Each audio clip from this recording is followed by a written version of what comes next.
अनामिका बहुत ही खूबसूरत औरत थी। उसे अपनी खूबसूरती पर बहुत घमंड था, लेकिन उसकी शादी बहुत ही साधारण दिखने वाले सागर से हो गई थी, जिसे वो बिल्कुल भी पसंद नहीं करती थी। सागर दफ्तर के मार्केटिंग विभाग में क्लर्क का काम करता था। महीने के 15 दिन वो टूर पर ही रहता। तनख्वाह भी ठीक ही थी, लेकिन अनामिका की हर दिन नई नई फरमाइशों को पूरा करने के चक्कर में महीने के पहले हफ्ते ही उसकी सारी तनख्वाह खत्म हो जाती थी। एक दिन की बात है, सुबह का समय था। अनामिका बिस्तर पर लेटी हुई थी, तभी सागर ने उसे जगाते हुए कहा, क्या बात है अनामिका, आज बहुत देर तक सोई हुई हो? अनामिका, अरे जिसकी किस्मत ही सो गई हो वो जाग कर क्या करे? सागर बोले, क्या बात है, आज सुबह सुबह ही ताने? अनामिका, तो क्या चाहते हैं आप? सुबह सुबह आपकी आरती उतारना शुरू कर दूं या पैर दबाऊं? सागर समझ गया कि अनामिका को कोई चीज चाहिए, क्योंकि जब भी उसे कोई चीज चाहिए होती थी वो इसी तरह का नाटक करने लगती थी। सागर, अरे क्या चाहिए तुम्हें, बोलो ना? अनामिका, हाँ हाँ बोल, तो ऐसे रहे हो जैसे चांद तारे लेकर आ जाओगे मेरे लिए। कितने दिनों से आपको सोने की रिंग के लिए बोल रही हूँ, लेकिन तुम तो एक कान से सुनकर दूसरे कान से निकाल देते हो। सागर, अब जितनी हैसियत है मेरी उतना ही तो कर पाऊंगा मैं, और अभी मेरा हाथ तंग है। 2-3 महीने रुक जाओ ना, फिर दिला दूंगा मैं। अनामिका, तो फिर मुझसे पूछते क्यों हो कि क्या चाहिए? जाइए अपना काम करिए, मेरे सिर में बहुत दर्द है। सागर क्या करता, किसी तरह कर्ज लेकर अनामिका के लिए रिंग ले आया, लेकिन अनामिका बहुत ही लालची औरत थी, उसे हमेशा कुछ नया चाहिए होता था। इस बीच अनामिका के पड़ोस में एक नया शादीशुदा जोड़ा संकेत और रिया रहने के लिए आए। जब अपनी बड़ी सी कार में से संकेत और रिया उतरे तो अनामिका अपनी बालकनी से उन्हें घूरते हुए सोचने लगी। अनामिका मन में, वाह कितना हैंडसम लड़का है, क्या मस्त कपल है, दोनों काफी अमीर भी लग रहे हैं, दोनों कितनी महंगी कार है इनकी, और एक मेरे पति है, न शक्ल अच्छी है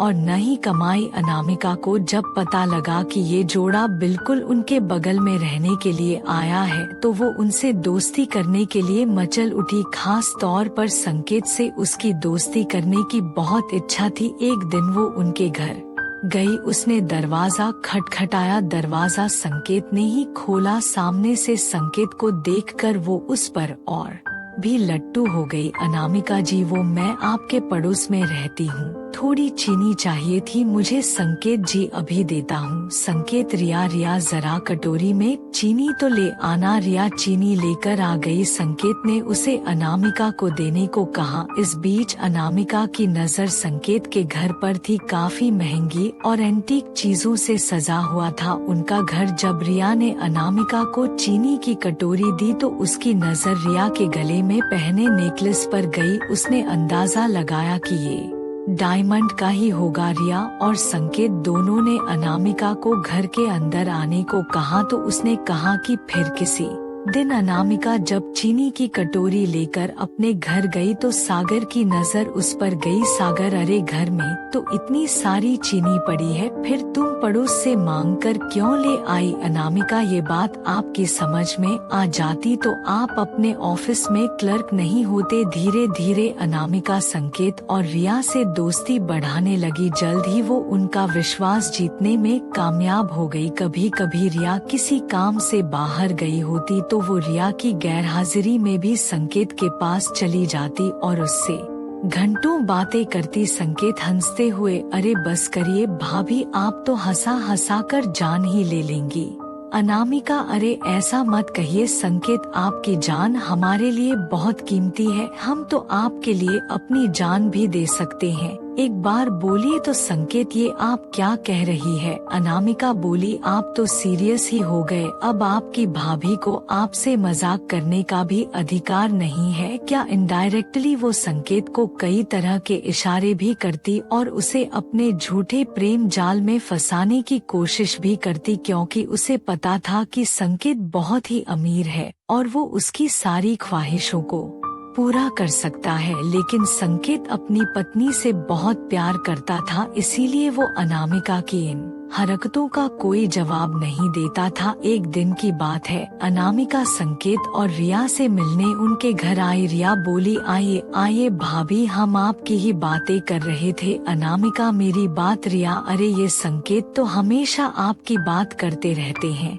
अनामिका, अच्छा क्या कहते हैं? संकेत, रिया यही कि आप बहुत अच्छी है, कितनी मजेदार बातें करती है। आपके जैसी पड़ोसी मिलना तो आजकल के समय में बहुत ही मुश्किल है। रिया के से मुंह से अपने लिए अच्छी अच्छी बातें सुनकर अनामिका मन ही मन बहुत खुश हो रही थी और उसे लग रहा था कि एक ना एक दिन तीर निशाने पर लग ही जाएगा। इस बीच रिया के भाई की शादी तय हो गई। उसके मायके वाले उसे बार बार बुला रहे थे, इसलिए रिया को शादी के 20 दिन पहले ही जाना पड़ा। संकेत को इतनी लंबी छुट्टी नहीं मिलती, इसलिए उसने शादी के कुछ ही दिन पहले जाने का तय किया था। इधर अनामिका को जब पता लगा कि रिया 20 दिनों के लिए अपने मायके जा रही है, तो उसने मन ही मन एक प्लान बनाया। अनामिका मन में यही सही मौका है, संकेत को फंसाने का। आलोक भी बाहर है और रिया भी अपने मायके गई हुई है। रिया को मायके गए हुए अभी 2 ही दिन हुए थे। रात को 9 बजे अनामिका ने संकेत के घर का दरवाजा खटखटाया। संकेत ने जरा देर से दरवाजा खोला। अनामिका, क्या बात है? संकेत, बहुत देर कर दी दरवाजा खोलने में। संकेत बोला, अरे भाभी, वो किचन में रोटियां बना रहा था। आपको तो पता है ना, मुझे बाहर का खाना बिल्कुल पसंद नहीं है। अनामिका, अरे तो मुझे कह दिया होता, मैं बना देती। लगता है आप मुझे पराया समझते हैं। संकेत, अरे नहीं नहीं भाभी, ऐसी बात नहीं है, मुझे खाना बनाना अच्छा लगता है।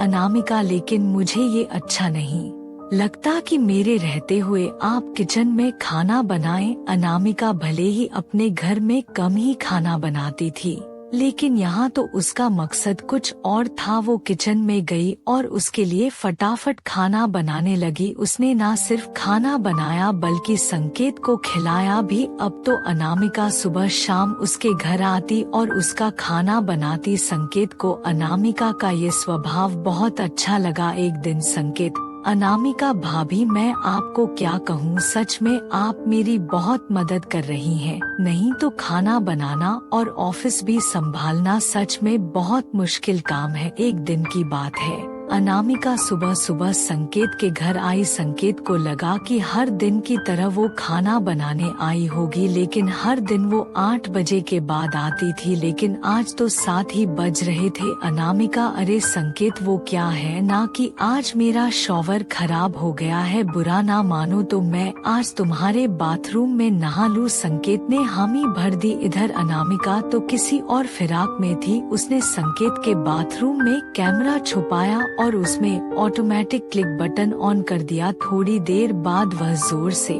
चिल्लाई। संकेत डर गया कि आखिर क्या हो गया। वो भागा भागा बाथरूम के पास गया। उसे देखकर अनामिका अचानक से उससे लिपट गई और उसे जोर से पकड़ लिया। संकेत को समझ नहीं आ रहा था कि आखिर हुआ क्या है। इधर कैमरा अपना काम कर रहा था। अनामिका बहुत देर तक जब उससे लिपटी रही तो संकेत को भी अब अच्छा लगने लगा था, लेकिन अचानक संकेत को लगा कि उससे गलती हो रही है, इसलिए उसने उसे झटके से हटाया। अनामिका, ओ सॉरी संकेत, वो क्या है ना कि नहाते नहाते अचानक से पता नहीं कहां से 2 छिपकली बाथरूम में निकल आई। उसे देखकर ही मैं डर गई और जोर से चिल्ला पड़ी। संकेत अब भी अनामिका से अपनी नजरें नहीं मिला पा रहा था। इधर अनामिका अपने प्लान में कामयाब हो गई थी। संकेत के साथ उसकी सारी तस्वीरें कैमरे में कैद हो गई थी, जिसमें उन दोनों ने एक दूसरे को गले से लगा रखा था। अगले दिन वो सारी तस्वीरें संकेत को लिफाफे में अपने घर के बाहर पड़ी मिली। उन तस्वीरों को देखकर उसका दिमाग झन्ना गया। तभी अनामिका वहां गई। उसके हाथ में भी एक लिफाफा था। अनामिका, संकेत ये देखो, किसी ने कल हमारी तस्वीरें खींच ली है। वो मुझे ब्लैकमेल कर रहा है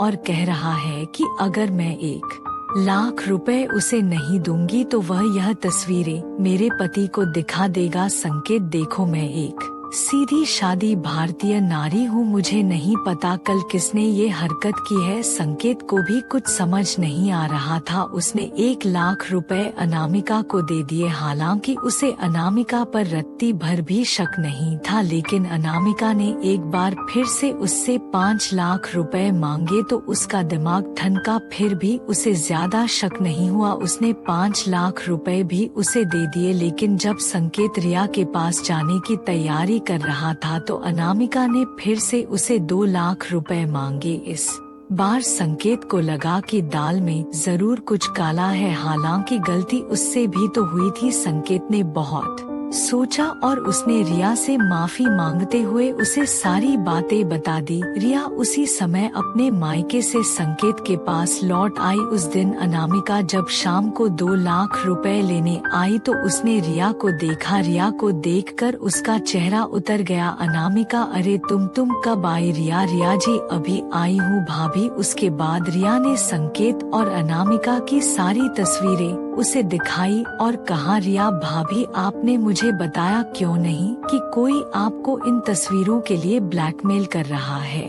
मैं अभी इन तस्वीरों को लेकर पुलिस स्टेशन जा रही हूँ। पुलिस का नाम सुनते ही अनामिका के होश उड़ गए। उसे अपनी पोल खुलने का डर सताने लगा। उसने पुलिस स्टेशन ना जाने की बात उनसे कही, लेकिन रिया अड़ी रही। आखिरकार अनामिका टूट गई और रोते रोते उसने अपना गुनाह कबूल कर लिया। रिया, मुझे शर्म आती है आप जैसी औरतों पर जो अपने मतलब के लिए दूसरे मर्दों को फंसाती हैं। अरे आलोक भैया, मैं क्या कमी है? वो बेचारे तो आपको हर खुशी देने की कोशिश करते हैं, लेकिन पता नहीं आपको ऐसा क्या चाहिए जो आपका लालच खत्म ही नहीं होता। अनामिका को अपनी गलती का एहसास हो गया था। उसने उन दोनों से माफी मांग ली, लेकिन संकेत और रिया ने कुछ दिनों बाद अपना फ्लैट खाली कर दिया और वो कहीं और रहने चले गए।